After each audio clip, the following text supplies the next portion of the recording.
अस्सलामुअलैकुम। मोहम्मद बिन सलमान को अब किससे खतरा? शाह सलमान ने सौतेले भाई और भतीजे को गिरफ्तार कराया, या यूं कह लीजिए कि गिरफ्तार होते हुए देखा।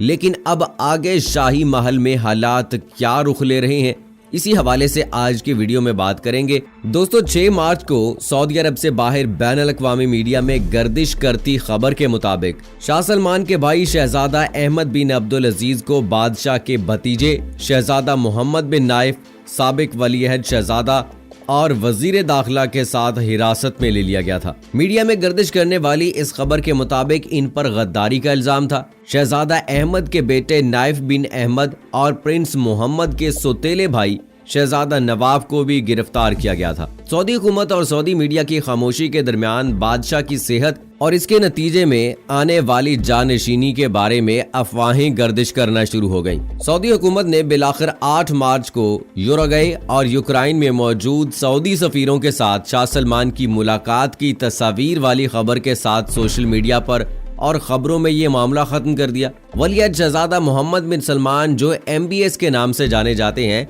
और हालिया बरसों में ममलकत के सबसे ताकतवर शख्स बनकर उभरे हैं, लेकिन सबसे संगीन इल्जामात में मुमकिना हरीफों की गिरफ्तारी के साथ ही MBS ने ऐसा इकदाम क्यों किया, और इस शाही इक़्तिदार में इसका बाप बादशाह कहां खड़ा है? शहजादा मोहम्मद बिन नाइफ और प्रिंस अहमद दोनों ही एक बार वजारत दाखिला के अंदर इक़्तिदार पर फायज रहे थे और वो MBS की हुक्मरानी के मुखालिफ थे।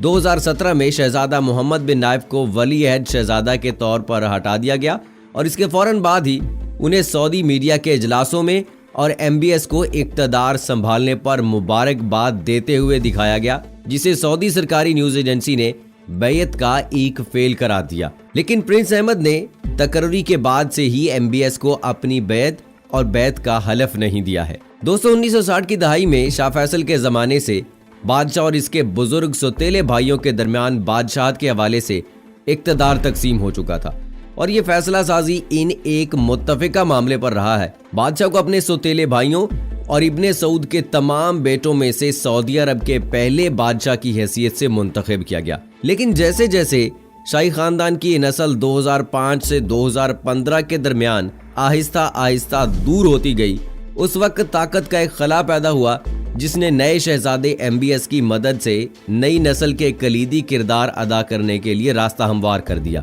दोस्तों, मोहम्मद बिन सलमान अल-मारूफ MBS ने जनवरी 2015 में वजीर दिफा और नायब वली-अहद का ओहदा संभालते ही शुरू किया था। उन्होंने MBS को वजीर दिफा नामजद किया और 2 माह बाद उन्होंने यमन खाना जंगी में सऊदी अरब की मुदाखलत का जवाब लिया।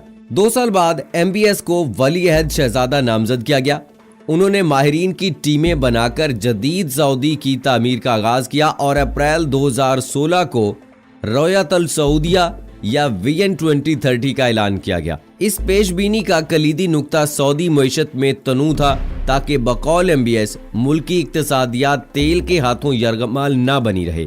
इसी के साथ उन्होंने निजी शोबों के ताउन और मुशारकत से सेहत व तालीम, बुनियादी ढांचे, इंफ्रास्ट्रक्चर, तफरीह और सियाहत के शोबों को तरक्की देने का ख्याल पेश किया, जिसमें हुकूमत का सरमाया, हिस्सा और मदाखलत कम से कम हो। जब मौजूदा बादशाह शाह सलमान जनवरी 2015 में अपने भाई शाह अब्दुल्ला की वफात के बाद तख्त नशीन हुआ तो उसने फौरन ही उफ़की और मरकजी इक़्तिदार कम करने वाले निज़ाम को अमूदी शक्ल में तब्दील कर दिया। उन्होंने निजी शोबों के ताउन और मुशारकत से सेहत व तालीम, बुनियादी ढांचे, तफरीह और सियाहत के शोबों को तरक्की देने का ख्याल पेश किया, जिसमें हुकूमत का सरमाया, हिस्सा और मदाखलत कम से कम हो, यानी सिनेमा और मौसीकी, तफरीह व मुशागिल, खेल कूद की मखलूत मजलिसें, खवातीन को मुआशी व माशरती तौर पर बाख्तियार बनाने के ज़िमन में खवातीन की बैरून मुल्क सफ़र के लिए महरम की शर्त को मनसूख किया।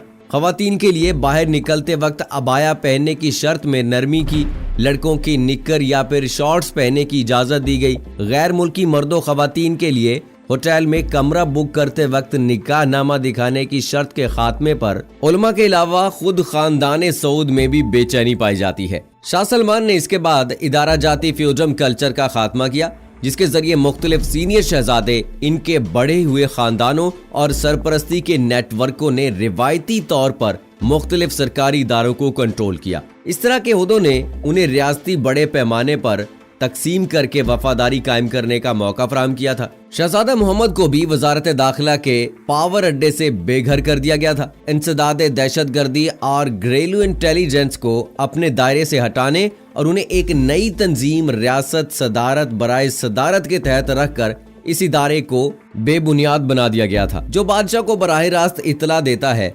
बज़ाहिर अब उस इकदाम की अदायगी हो गई है, लेकिन शहजादा अहमद और इसके भतीजे जो पहले ही बेइख्तियार हो चुके हैं, उनकी हालिया नजरबंदी में गड़बड़ क्यों है? MBS ने अपने वालिद को एक वाज़े पैगाम भेजना चाहा होगा, जिससे वो खानदान में दूसरे मुमकिन तनकीद करने वालों के लिए एक मिसाल कायम कर सके, और इसके चचा के बर्ताव ने उसे ऐसा करने का बहाना दिया। शहजादा अहमद ने मुबैना तौर पर शाही फैसलों की तस्दीक की थी, जैसे मक्का में कोरोना वायरस फैलने पर काबू पाने की कोशिश में ग्रैंड मस्जिद को आर्जी तौर पर बंद करना पड़ा। दोस्तों, MBS इस मामले को अपने वालिद के पास ले गया, जो खानदान के हर फर्द के शर्मनाक राज जानता है। बादशाह ने नज़्मो ज़ब्त के इस अमल की तौसीक की और छोटे कुनबे के अफराद की गिरफ्तारियों ने इनके सरपरस्तों के साथ मिलकर इस वार्निंग को तकवीयत बख्शी के इख्तलाफ राय और दहिंदगान से जुड़े हुए हर शख्स अपने कैरियर के खात्मे का सामना करना पड़ेगा।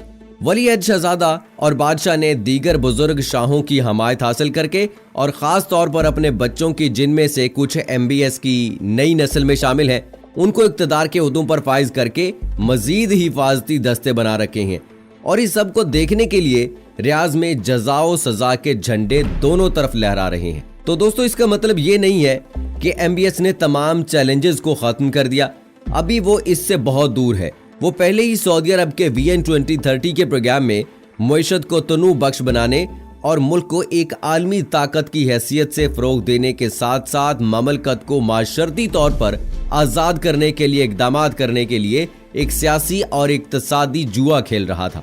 सहाफ़ी जमाल खाशकजी के कत्ल और यमन खाना जंगी की दलदल के मामले पर भी उन्हें मगरब के कुछ लोगों से दुश्मनी का सामना करना पड़ा है। गोया इनके सियासी धारे इतने मजबूत नहीं थे और मईशत वली अहद शहजादे को नया सरदर्द दे रही है।